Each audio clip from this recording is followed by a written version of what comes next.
네, 안녕하세요. 카랩 신동민입니다. 우리나라는 외건의 무덤이죠. 국산차 메이커가 외건을 만들어서 내놓으면 거의 폭망했습니다.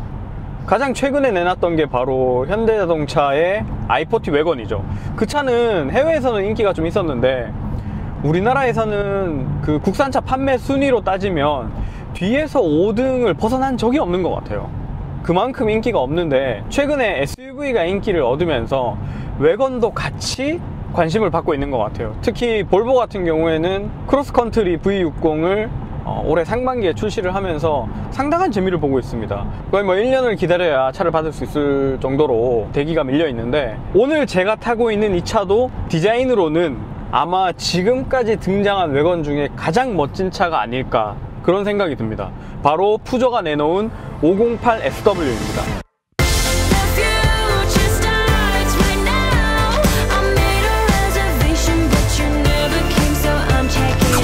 지금 시장 상황을 가만히 살펴보면 이 타이밍이 좀 괜찮아요. 왜냐하면은 이 차가 이제 한 5천만 원 내외에서 가격이 정해질 것 같은데, 자동차 회사는 이제 신차로 먹고 산다는 표현을 하는데 지금 상황을 보면은 5천만 원 내외에서 그렇게 반짝반짝하는 신차들이 많이 있는 상황은 아닙니다. 그나마 이제 볼보가 XC40 그리고 크로스컨트리 이런 걸로 좀 재미를 보고 있는데, 푸조가 사실은 우리나라에서 점유율이 그렇게 높지 않아요. 그 온갖 위험을 무릅쓰고 그 많은 부담을 감당하면서까지 외건의 무덤이라는 이 나라에 외건을 갖고 들어온 거는 상당히 이 차에 대한 기대치와 자신감이 높기 때문이 아닐까, 그런 생각이 드는데요. 푸조의 그런 자신감과 기대치는 어디서 나오느냐? 바로 디자인이죠. 지금 나와 있는 외건 중에 이렇게 멋진, 이렇게 역동적인 디자인의 외건을 보신 적이 있습니까? 아주 디자인이 잘 된 외건들은 있지만 사실 이런 디자인이 나오려면 가격이 훨씬 비싸져야 되거나 아니면 브랜드 파워가 최소한 한 단계는 위에 있어야 이런 디자인을 뽑아낼 수가 있습니다. 아무래도 이제 돈의 문제를 생각하지 않을 수 없고 또 타겟층의 문제를 고려하지 않을 수 없기 때문에 이런 대중적인 브랜드에서 다이내믹한 느낌의 디자인을 뽑아내기란 사실 쉽지 않다고 봅니다. 근데 푸조는 아주 과감하게 508에 이어서 SW까지 이렇게 멋진 디자인을 뽑아놨어요. 저 개인적으로는 508도 상당히 멋진 디자인을 보여주지만 둘 중에 한 대를 고르라면 저는 이 외건 버전을 선택할 것 같습니다. 그냥 508은 개인적으로는 너무 비슷하게 생긴 차들이 많아요. 뭐 A5도 그렇고, 그리고 BMW 4 시리즈도 일단 기본적인 실루엣은 너무 비슷하게 가고 있잖아요. 근데 이 차는 물론 뭐 외건 다 비슷하긴 합니다만 디자인 특징이나 디자인 스타일링이 이 508의 매력을 제대로 전달하고 있는 것 같습니다. 이 차의 길이는 4778mm입니다. 국산차로 비교를 하면 소나타보다 약 10cm보다 조금 더 짧아요. 그리고 경쟁 모델인 크로스컨트리보다는 한 8mm 정도 짧습니다.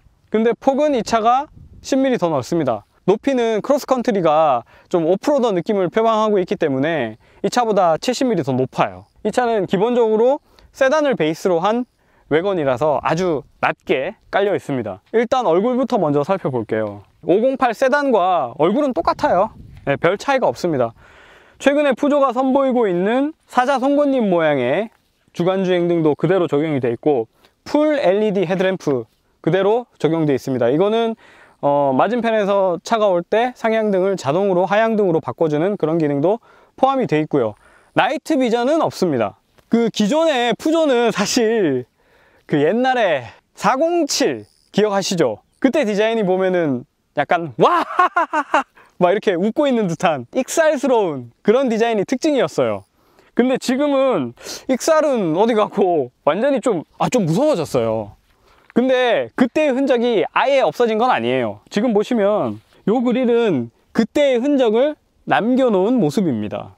지금 이렇게 자세히 보시면 비슷해요. 근데 대신 이제 이런 엣지들을 추가하면서 좀 더 날렵하고 좀 더 멋있게 그렇게 디자인된 모습을 확인할 수 있죠. 그리고 여기는 어댑티브 크루즈 컨트롤을 위한 레이더가 들어가 있습니다. 이 508의 특징이 뭐냐면 이런 면들을 상당히 면 변화가 변화무쌍해요. 이 아우디 같은 차들을 보면 표면이 상당히 매끈하잖아요. 근데 이 푸조는 입체적으로 만들어서 사자 모양 엠블럼에 어울리게 공격적인 그런 얼굴을 갖고 있습니다. 한 가지 특징을 더 말씀드리자면, 푸조는 이 앞쪽 오버행을 유난히 좀 남겨놓는 것 같아요. 아까 말씀드렸던 407도 이 앞쪽 오버행이 유난히 좀 튀어나와 있었거든요. 그래서 독일차와는 좀 다른 느낌을 줬어요. 뭐 당연히 독일차는 후륜구동 베이스고 이 차는 전륜구동 베이스이기 때문에 이 앞쪽이 길어질 수밖에 없지만, 한국차나 뭐 일본 차들 같은 경우에는 이 부분을 전륜구동으로 만든다 하더라도 이 부분을 어떻게든 이렇게 뒤로 당겨 가지고 그 후륜구동 차처럼 보이게 하는, 역동적인 차처럼 보이게 하는 그런 방법들을 쓰는데, 푸조는 그런 거 아랑곳하지 않았습니다. 하지만 이렇게 면 변화를 살짝만 줘도 이 측면에서 봤을 때 되게 멋있어요. 네, 이게 길다고 해서 뭔가 차가 좀 바보 같아 보인다거나 그런 느낌은 잘 받을 수 없습니다. 그리고 저는 늘 자동차를 볼 때 꼭 보는 부분이 바로 여기에요. 제가 개인적으로 옛날에 학교에서 디자인을 배울 때나 사석에서 선배 디자이너들을 만나가지고 이렇게 얘기를 들어보면 이 부분을 디자인하기가 되게 까다롭다고 말씀을 많이 하시더라고요. 여기가 지금 여기서 내려오는 면, 여기서 내려오는 면, 여기서 오는 면, 이 부분이 이제 다 합쳐지는 어떤 그 형태적으로 힘이 집중되는 부위다 보니까 여기를 풀어내기가 상당히 어렵다고 하시더라고요. 근데 이 차는 이 부분을 아주 깔끔하게 잘 끊어냈습니다. 지금 이 리뷰를 보고 나신 뒤에 한번 밖에 나가서 보시면은 어떤 차들은 그냥 이 부분이 그냥 싹둑 거의 신경 안 쓰고 그냥 야 여기 그냥 서 하나 그어 이런 느낌으로 쭉 그어져 있는 차들도 있고, 어떤 차들은 요게 이렇게 보닛이 이까지 내려와서 이렇게 좀 깔끔하게 싹 나가는 차들도 있고, 어떤 차들은 이 차처럼 선을 따라서 이렇게 깔끔하게 선을 뺀 이런 느낌의 차들도 있습니다. 근데 저는 이 508SW에서 이 부분이 상당히 마음에 들어요. 이제 좀 뭔가 스포티하고 날렵하게 만드는 차들은 이 부분, 이 로커 패널이라고 하는데 이 부분을 되게 뭔가 면 변화를 많이 주거든요. AMG 같은 차, 뭐 벤츠나 뭐 여러 가지 차들을 보면 이 측면 디자인을 상당히 뭔가 역동적으로 갖고 가려고 해요. 근데 이 푸조 같은 경우는 아주 간결하게 반듯하게 남겨놨습니다. 여기만 보면 전혀 프랑스 차 같지 않아요. 예. 옛날에 제가 어릴 때 봤던 되게 실험적인 디자인을 추구할 때의 프랑스 차와는 많이 다른 느낌입니다. 프랑스 차들 자기들만의 어떤 고집을 버린 듯한 느낌이 많이 듭니다. 지금 여기에는 루프 캐리어가 달려 있어요. SUV 같은 경우에 이런 걸 달면 너무 높아서 여기 있는 물건을 꺼내기가 쉽지 않거든요. 근데 이 확실히 루프 캐리어는 정말 외관에 딱 맞는 것 같아요. 왜냐하면 차체가 낮기 때문에 이 루프 캐리어의 활용폭이 활용하기가 상당히 쉬워집니다. 헬리콥터가 날아가고 있지만 저희는 꿋꿋하게 리뷰하겠습니다. 우와, 오, 여기 이렇게 쉽게 할 수 있어요. 근데 SUV는 이러고 가야 되거든요. 요거를 쓰기에는 외관이 훨씬 낫다. 아, 저기 치누크 헬기가 날아갑니다. 총!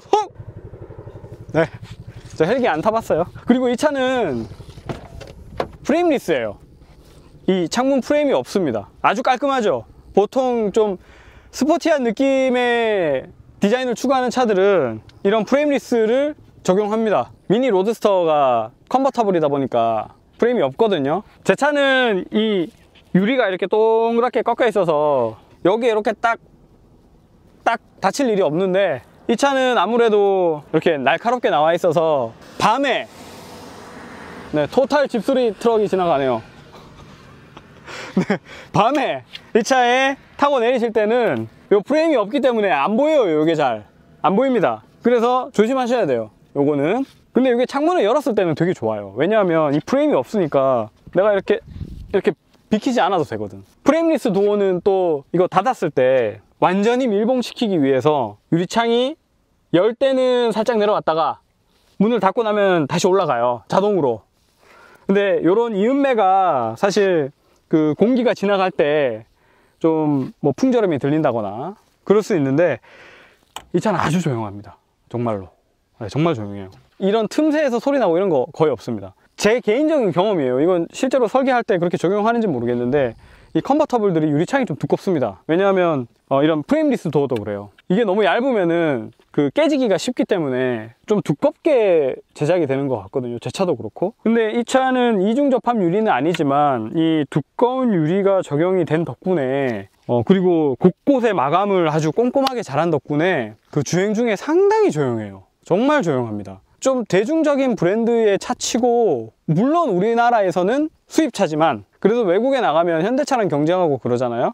근데 이 차는 되게 조용해요. 정말 프리미엄 브랜드의 차들 부럽지 않을 만큼 조용합니다. 경쟁 모델도 부럽지 않을 정도로 조용합니다. 단 엔진 소리를 빼면, 그러니까 고속도로나 좀 뭐 동부간선도로나 뭐 이렇게 올림픽대로 이런 데서 80km 이상으로 좀 정속 주행할 때 같은 디젤 엔진을 단 차들 이렇게 주르르 놓고 비교해 봤을 때 유독 조용해요. 되게. 이거는 상당히 칭찬해주고 싶은 포인트입니다. 네, 뭐 이런 부분들 있잖아요. 지금 여기 가까이 와서 보시면 이런 부분들은 결함이 아닙니다. 이거는 다 고안을 해서 이렇게 고무를 좀 거적대기처럼 이렇게 좀 나풀나풀 거리기도 하는데, 이거는 결함이 아니고 원래 이렇게 설계가 된 거예요. 그리고 여기도 보시면은 문 닫는 부분과 상당히 그 마찰음이 잘 들리지 않도록 신경을 많이 썼습니다. 여기도 보시면 이 고무들이 이 발포 고무를 써가지고 그냥 되게 싼 차들에 쓰는 그런 고무가 아니라 뽀송뽀송 보들보들하게 좀 이렇게 이런 느낌의 고무를 사용해서 MVH에 특별히 신경을 좀 쓴 모습을 확인할 수 있습니다. 그 뒷유리도 이렇게 프레임이 없어요. 요거는 안 내려갑니다. 요거는 안 내려가요. 요게 있는 이유는 댓글들 보면 어떤 차들 이거 왜 남겨놨나요? 라고 이렇게 물어보시는 분들이 있는데, 창문이 내려가는 공간을 확보하기 위해서예요. 이게 없다고 생각하면 이 유리가 이 창문을 내렸을 때 이 안으로 다 들어가야 되잖아요. 근데 이게 내려가면 들어갈까요? 안 들어가죠. 여기서 걸리겠죠. 그래서 이렇게 영역을 나눠서 이 부분을 내렸을 때 이렇게 차 문짝 안에 유리창이 모두 수납될 수 있도록 하기 위해서 이렇게 공간을 나눈 것입니다. 옛날에 그 그랜저 XG 같은 경우에는 이 프레임리스 도어를 적용하기 위해서 그 창문을 나누지 않았어요. 그리고 나누지 않은 상태에서 프레임리스를 적용하다 보니까 그 차는 이제 창문이 이렇게 다 내렸을 때 이렇게 산처럼 이렇게 튀어나와 있었죠, 옛날에. 여기에는 이제 애드블루 요소수가 같이 준비되어 있습니다. 요소수 넣는 곳이. 네, 저속 주유기만 사용해라. 디젤 온리. 경유. 이 혼유 많이 하나 봐요, 사람들이. 디젤, 경유. 디젤만 넣으라는 말이 한 4번 정도 붙어 있네요. 네, 이런 배려 좋습니다. 요것도 이제 마개가 있는 차들이 있고, 요즘에는 이 차처럼 마개를 닫을 필요 없이 이렇게 깔끔하게 처리하는 차들이 있습니다. 그리고 뒤로 와볼까요? 뒤에 와서 느끼신 거 혹시 있으세요? 저는 뭘 느꼈을까요? 이 차에는 색깔이 들어간 등이 지금 없습니다. 그죠? 없어요. 아, 있네. 아, 이거 제가 반사판. 이건 등이 아니잖아요. 그죠? 등이 아니에요. 네, 이건 반사판이에요. 네, LED도 백색이고 다 백색이에요. 그리고 이 심지어 리어램프까지도 빨간색을 안 집어넣었어요. 페달을 밟았을 때 빨간색으로 들어오게 해줍니다. 자, 시동을 한번 걸고 말씀드릴게요. 자, 시동을 걸었습니다. 지금 라이트를 켠 상태예요. 보이나요? 이쪽으로 가세요. 이쪽으로. 모두 다 LED를 썼기 때문에 빨간색 리어램프를 넣지 않고도 이렇게 아주 멋진 디자인을 완성할 수 있었습니다. 그리고 요즘에 유행하는 좌우가 연결된 형태의 이 바 타입의 뒷모습 디자인을 적용해서 차가 좀 더 넓어 보이죠. 이 508 레터링은 지난번에 이광환 기자님도 말씀드렸습니다만 옛날 508에 적용됐던 그런 레터링을 다시 불러냈습니다. 이 밑부분도 이렇게 까맣게 처리를 해서 더 넓어 보여요. 왜냐하면은 이 하얀색 면적이 줄어들기 때문에 이 상대적으로 더 차가 길어 보이게 만들었거든요. 그래서 차가 좀 더 넓어 보이고 뭔가 이렇게 좀 스포티한 이미지를 주죠. 그리고 이 리어 스포일러 같은 경우에는 공기가 통한다든지 그런 게 아니고 사실 이렇게 살짝 튀어나와서 공기를 매끈하게 빼주는 역할을 하지, 여기에 뭔가 공기가 통한다든지 어떤 날개 역할을 수행하는 구조물은 없습니다. 요거는 모양만 디퓨저 흉내를 낸 거고, 사실 이 디퓨저가 이렇게 튀어나온 핀이 날개가 이 안으로 들어가면 그냥 평평해요. 아무래도 이 바닥으로 지나가는 공기는 요 핀이 큰 영향을 끼칠 것 같지는 않습니다.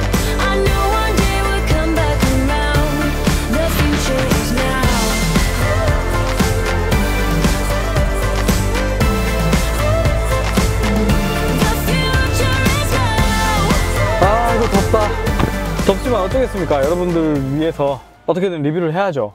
508의 실내에 앉았습니다. 이 디자인의 영역이란 거는 호불호가 갈릴 수 있겠습니다만 푸조가 새로 선보이는 이 실내 디자인은 정말 높이 평가합니다. 독일 차나 한국 차에서 느낄 수 없는 프랑스 차만의 독특한 개성이 예전에는 되게 불편한 거를 감수할 수밖에 없었던 어떤 안고 살아야 하는 어떤 뭐라 그래야 될까요? 불편한 마음 이런 거였는데 이제는 이것이 상당히 긍정적인 방향으로 발전을 해서 이 푸조 자동차의 실내 디자인에 팬이 생길 수 있겠다. 이 디자인 때문에 이 차를 사는 사람도 있을 수 있겠다라는 생각이 듭니다. 일단 기본적으로 대시보드가 높아요. 다른 차들은 보닛에서 연결된 이 대시보드의 높이가 실내로 들어오면 들어올수록 이렇게 낮아지잖아요. 근데 이 차는 오히려 이 앞유리에서 시작하는 이 대시보드가 더 올라가요. 이 사람들이 뭐 못 만들어서 그런 게 아니라 이 아이콕핏 때문이에요. 12.3인치 디지털 디스플레이가 보여주는 아이콕핏이 상당히 높은 곳에 위치해 있습니다. 헤드업 디스플레이와 같은 역할을 하게 해줘요. 푸조는 굳이 헤드업 디스플레이 그런 거 만들어 가지고 넣지 말고 그냥 계기판을 위로 올리자. 헤드업 디스플레이에 한계 있죠. 여러 가지 정보를 한 번에 다 표시해 주지 못하는 그런 한계를 물론 요즘에는 헤드업 디스플레이가 되게 커지면서 많은 정보를 보여주지만 사실 계기판이 보여주는 걸 다 보여주진 못하거든요.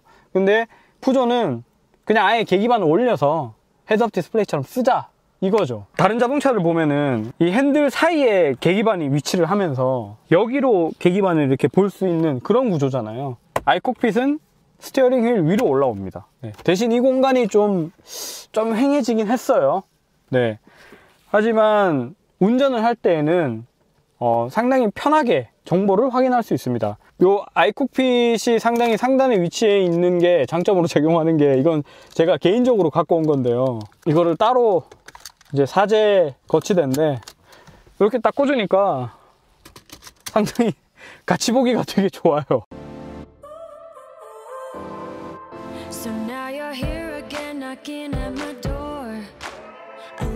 요즘 현대차도 그렇고 이제 여성 소비자들이 차를 많이 사시기 때문에 핸들이 클 경우에는 여성 운전자들은 좀 불편해할 수 있잖아요. 그래서 투싼 같은 차들은 핸들이 되게 작은데요. 이 아이콕핏 때문에 핸들을 더 작게 만들 수 있는 것 같습니다.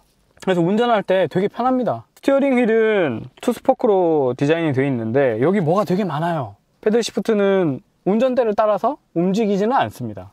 고정식이고요. 그리고 이쪽에 어댑티브 크루즈 컨트롤을 위한 레버가 따로 마련되어 있습니다. 처음 타시는 분들은 미리 이 버튼의 기능과 위치를 확인하시고 운전하시는 게 좋겠습니다. 이렇게 안 보여요, 잘. 그리고 이 운전대가 전동식으로 조절되지는 않습니다. 네. 틸트 앤 텔레스코핑 기능을 모두 지원하죠.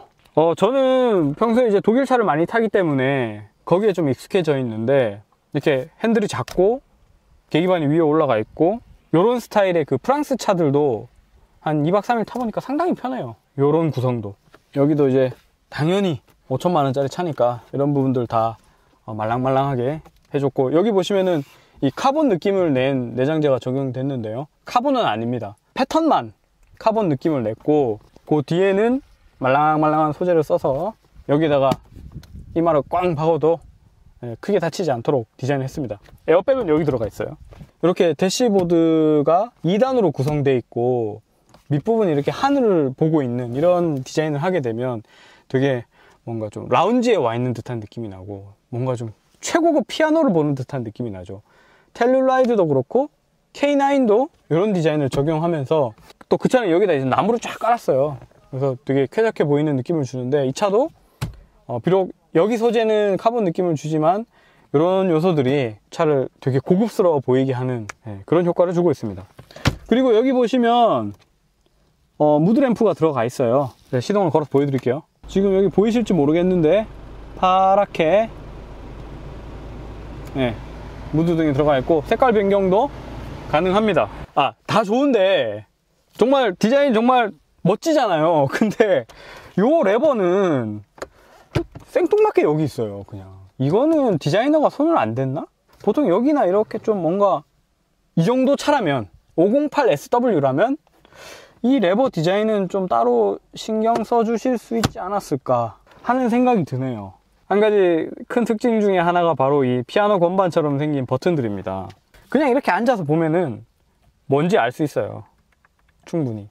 앉은 키가 작으신 분들은 시점이 좀 내려가잖아요. 그러면 이 버튼의 모양이 위를 향하고 있기 때문에 버튼이 어떤 기능이 있는지 잘 안 보여요. 네, 요거는 좀 아쉽습니다. 단점이에요. 이거는 단점이에요. 다른 거 다 좋은데 이것만 이렇게 좀 그러네요. 이 에어컨 버튼 같은 경우에는 저는 항상 그걸 보거든요.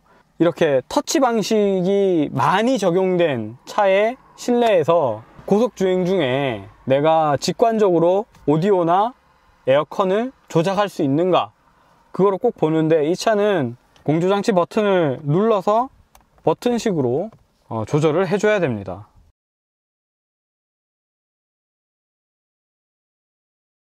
요 기어 레버는 전자식 레버인데요. 요게 적용된 덕분에 이 밑 공간을 추가적으로 활용할 수 있게 됐습니다. 그래서 여기에 핸드폰 무선 충전을 하실 수 있고요.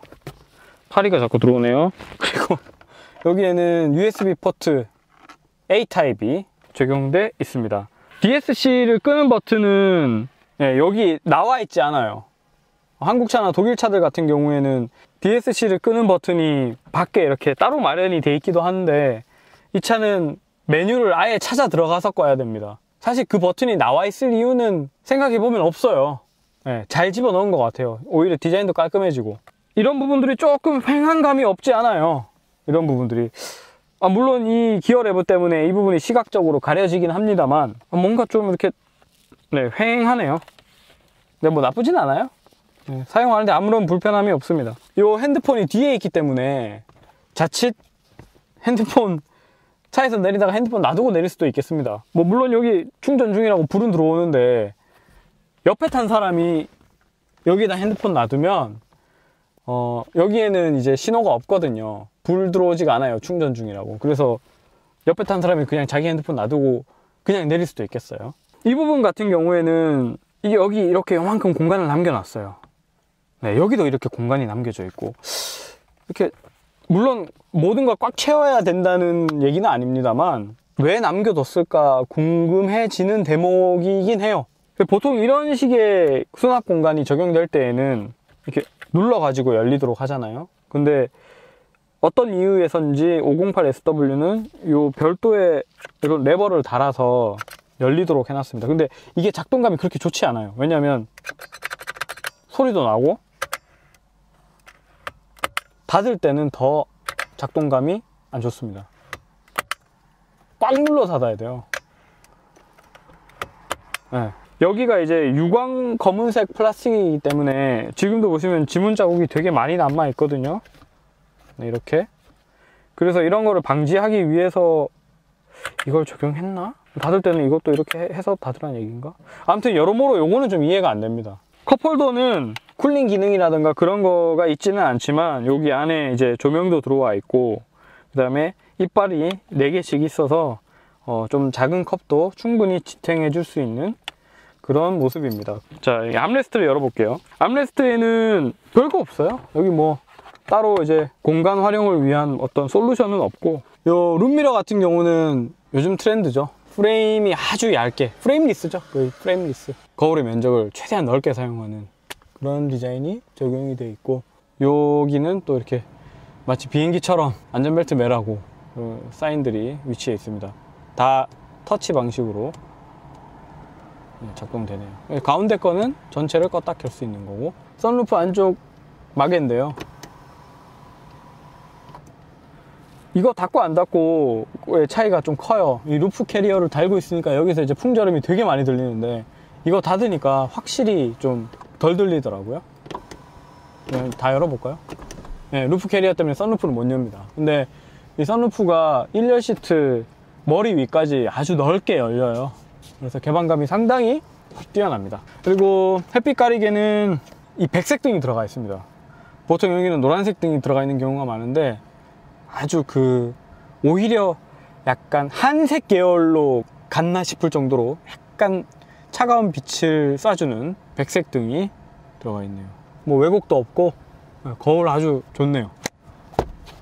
이게 따로 이게 따로 이렇게 빠지면서 더 확장되지는 않습니다. 보통 햇빛 가리개를 이렇게 하면 이 공간이 비잖아요. 그래서 이걸 빼면은 여기까지 커버가 되는 어떤 그런 기능을 넣기도 하는데 이거는 안 돼 있네요. 그리고 여기 스티치를 보시면 그냥 흰색이 아니고 약간 구릿빛을 띄어요. 여기도 뭐 깔끔하게, 아주 깔끔하게 마무리가 돼 있어서 괜찮네요.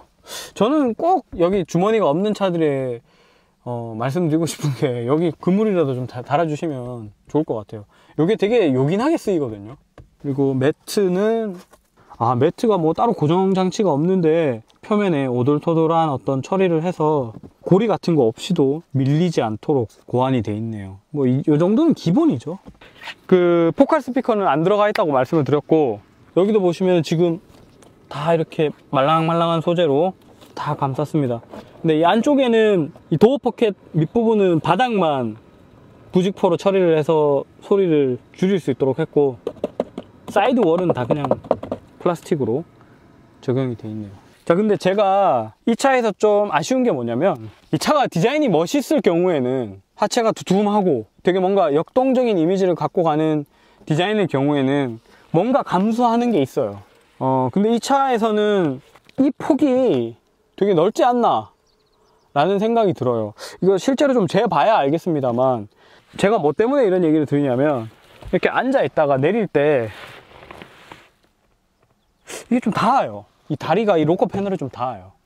시트가 이제 지금 이게 다 높인 거거든요. 높으면은 안 닿는데, 저보다 키가 작은 여성분들이나 그런 분들은 닿을 수 있겠습니다. 왜냐면 제가 이렇게 시트를 이게 다 낮춘 상태거든요. 누군가는 이 머리 공간을 좀 넓게 갖고 가고 싶을 수도 있잖아요. 시트를 낮춘 상태에서 내리면 여기 닿아요. 이렇게 다리가 닿아요. 근데 이 차는 요즘 많은 SUV들이 이 문짝을 이 밑부분까지 이렇게 다 감싸는 디자인을 적용하는 경우가 있거든요.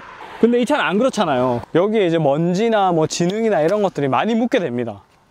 그러면 여성분들 같은 경우에는 여기서 내리면은 이렇게 닿는 거죠. 네. 이제는 제가 뒷좌석에 한번 타보겠습니다.